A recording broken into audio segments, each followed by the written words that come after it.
Group captain Kamran Bashir مسیح کون؟ کیا واقعی کامران بشیر مسیح ایک فائٹر پائلٹ ہیں؟ آپریشن بنیان مرصوص میں کامران بشیر مسیح کا کیا کردار تھا؟ کیا گروپ کیپٹن کامران بشیر مسیح نے انڈین ایئر بیس تباہ کیے؟ بنیان مرصوص آپریشن میں کامیابی کے بعد گروپ کیپٹن کامران بشیر مسیح نے کب اور کس کے ہاتھ اسلام قبول کیا؟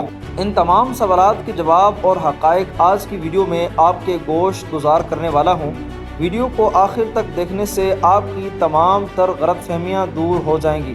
ناظرین، کامران بشیر مسیح 1988 میں فیصل آباد سمندری کے چک 462 میں عیسیٰ نگری میں ایک عیسائی گھرانے میں پیدا ہوئے۔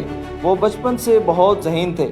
انہوں نے ابتدائی تعلیم اپنے گاؤں سے حاصل کی۔ ان کی والدہ ایک قابل نرس تھیں جو فوت ہو چکی ہیں۔ میٹرک کے بعد کامران بشیر مسیح نے اعلیٰ تعلیم فیصل آباد سے حاصل کی۔ پاکستان ایئر فورس میں شمولیت ان کا بچپن سے ایک خواب تھا۔ تعلیم مکمل ہونے کے بعد انہوں نے پاکستان ایئر فورس میں کمیشن حاصل کیا۔ ان کا شمار پاکستان ایئر فورس کے چند افسران میں ہوتا ہے جو مسیحی مذہب سے تعلق رکھتے ہیں۔ آپریشن بنیان مرصوص کے بعد کامران بشیر کو سوشل میڈیا پر بھرپور پذیرائی ملی، لیکن اصل حقائق یہاں سے شروع ہوتے ہیں۔ آج کل سوشل میڈیا پر پاکستان ایئر فورس کے ایک قابل اور فرض شناس افسر اسکواڈرن لیڈر کامران بشیر مسیح کے حوالے سے مختلف باتیں گردش کر رہی ہیں جن میں اکثر حقیقت سے ہٹ کر اور غلط فہمی پر مبنی ہیں۔ کامران بشیر مسیح کا تعلق مسیحی مذہب سے ہے اور وہ پاکستان ایئر فورس میں بطور نیویگیٹر آفیسر خدمات انجام دے رہے ہیں۔ وہ اسکواڈرن لیڈر ہیں جبکہ سوشل میڈیا انہیں گروپ کیپٹن بنا کر پیش کر رہا ہے۔ ان کا بنیادی کام صرف پائلٹ کو نیگوڈیشن کی رہنمائی دینا ہوتا ہے اور عموماً کارگو یا ٹرانسپورٹ ایئر کرافٹ پر تعیناتی ہوتا ہے۔ ان کی ڈیوٹی C-30 پر ہے۔ فائٹر طیارے جیسے F-16، F-17 تھنڈر، J-10C پہ ان کا کوئی کام یا ذمہ داری نہیں۔ وہ آج ڈی پائلٹ فائٹر پائلٹ نہیں ہیں اور نہ ہی انہوں نے کسی جنگی مشن میں دشمن ملک جا کر کوئی کارروائی کی، جیسا کہ سوشل میڈیا پر بعض افراد کا دعویٰ ہے۔ مزید یہ کہ کامران مسیح کے بائیں جانب والی جیب کے اوپر نیویگیٹر والا بیج N بھی آپ واضح دیکھ سکتے ہیں، اور اس بارے میں مزید تصدیق کے لیے آپ گوگل سے بھی رجوع کر سکتے ہیں۔ سوشل میڈیا پر جو ویڈیو اور تصویر گردش کر رہی ہیں وہ اس وقت کی ہے جب کامران مسیح کو رینک پر پروموٹ کیا گیا تھا۔